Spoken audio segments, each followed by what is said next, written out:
Hello दोस्तों, welcome back to my new video. दोस्तों, और इस वीडियो में हम लोग बात करेंगे टाटा मोटर्स के बारे में। अब देखेंगे हम इसके फाइनेंशियल के बारे में। तो टाटा मोटर का जो स्टॉक है पिछले कुछ दिनों में काफ़ी हद तक गिर चुका है। कि हम एक महीने की बात करें तो 9% के आसपास इसका स्टॉक गिर चुका है। इसका जो स्टॉक है 1000 के आसपास भी पहुंचा था, लेकिन वहां से इसमें ज़बरदस्त गिरावट आई। 1096 रुपये तक इसका, यहाँ पर हम देखेंगे 1156 रुपये तक इसका जो स्टॉक का प्राइस पहुंचा था, लेकिन वहां से ज़बरदस्त गिरावट आई।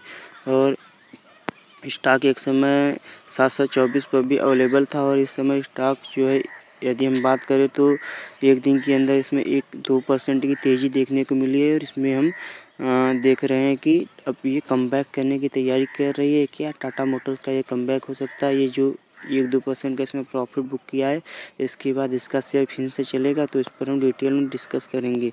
यदि दोस्तों कंपनी के फाइनेंशियल को देखें तो इसका जो रेवेन्यू है मार्च 2024 से लगातार घट रहा है। मार्च 2024 में जहां 1,21,446 करोड़ था, वही जून में घट कर गया लगभग, यहाँ पर हम देखेंगे तो 1,09,623 करोड़ के आसपास रह गया। और उसके बाद सितंबर में और घट गया। इसी के साथ इसका प्रॉफिट भी लगातार, यदि हम बात करें क्वार्टर दर क्वार्टर, तो मार्च के बाद ज़बरदस्त इसके जो प्रॉफिट में गिरावट आई है। जहां 17,000 करोड़ का इसने प्रॉफिट बुक किया था मार्च 2024 में, वही जून 2024 में सिर्फ 5,692 करोड़ का बुक किया। और सितंबर आते आते इसका प्रॉफिट घटकर 3,450 करोड़ रह गया, जो कि बहुत ही कम है।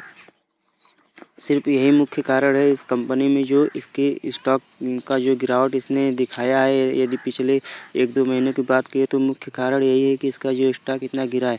लेकिन क्या कंपनी यहाँ से कमबैक करेगी? क्या जनवरी फरवरी में रिजल्ट आते आते क्या 1000 फिर से पहुँचेगी? इसके बारे में हम पूरा डिटेल में डिस्कस करेंगे। यदि हम यहाँ पर देखें दोस्तों तो एक्सपर्ट रेटिंग की बात करें तो 78% के साथ टॉप पर है। इसका जो बाइंग रेटिंग 78% है। होल्ड करने का जो भी रेटिंग है वो 9% है। मार्केट कैप की बात करें तो 2,71,060 करोड़ का इसका लार्ज मार्केट कैप है। और बुक वैल्यू 274 रुपये का है। डेब्ट टू इक्विटी थोड़ा 1 से ज़्यादा है, तो ये चिंता की विषय है। फेस वैल्यू इसका सिर्फ 2 है, यहाँ पर ध्यान देने वाली बात है। और यदि हम प्रमोटर्स की बात करें तो यहाँ पर प्रमोटर की होल्डिंग 42% है। और फॉरेजिन इंस्टीट्यूट का जो होल्डिंग है 20%, रिटेल का holding 20%, mutual fund 20%, 10% sorry, other domestic institution जो है, इनका स्टॉक बहुत ही अच्छा खासा ऊपर जा सकता है। लेकिन इसके लिए इनको कुछ अच्छे कदम उठाने चाहिए। लेकिन कंपनी क्या आगे का विचार बना रही, क्या इनका इन्वेस्टमेंट है, इसके बारे में बात करें तो यहाँ पर हम देखेंगे कि यदि हम इनके इलेक्ट्रिक वाहन परियोजनाओं के बारे में बात करें तो यहाँ पर टाटा हैरियर ईवी, जो टाटा हैरियर बहुत ही फेमस एक ब्रांड है, लार्ज ब्रांड है, इनको ईवी करने का इन्होंने डिसीजन लिया है। जनवरी 2025 में लॉन्च होने वाली है इलेक्ट्रिक एसयूवी 30 लाख करोड़ के जो कीमत पर उपलब्ध होगी। तो बहुत लोग इसको खरीद सकते हैं। इससे कंपनी की सेल्स जो है बढ़ सकती है, क्योंकि एक हैरियर एक बहुत ही अच्छी खासी प्रीमियम ब्रांड माना जाता है। और एक बहुत ही बड़ी साइज़ का ये आता है, तो ये इनके लिए बहुत ही अच्छी बात हो सकती है। टाटा सफारी को ये भी ईवी करने की यहाँ पर बात कर रहे हैं। अप्रैल 2025 तक आते आते इसको इलेक्ट्रिक एसयूवी में लॉन्च कर देंगे। और इसका जो कीमत होगी 32 लाख रुपए की होगी। टाटा पंच ईवी 2024 में जनवरी 2024 में लॉन्च ये हो चुकी है। और यह आप तो जानते हैं 6-7 लाख 8 लाख के आसपास इसका जो कीमत है। अगर टाटा मोटर्स के अन्य परियोजनाएं की बात करें तो टाटा मोटर्स तमिलनाडु में रानीपेट में एक नए ग्रीनफील्ड मैन्युफैक्चरिंग प्लांट का निर्माण कर रही है, जिसकी वार्षिक उत्पादन क्षमता 2.5 लाख वाहन बनाने की होगी, जो कि बहुत ही बड़ी बात है। ये साल भर में 2.5 लाख सिर्फ एक प्लांट से का जो मैन्युफैक्चरिंग होगा वाहन व्हीकल एसयूवी जो भी उसका, तो बहुत ही ज़्यादा इसकी सेल्स बढ़ने वाली है। इसके साथ साथ इसका प्रॉफिट भी बढ़ेगा। और इसके साथ साथ इसका जो शेयर्स प्राइस भी है बढ़ेगा।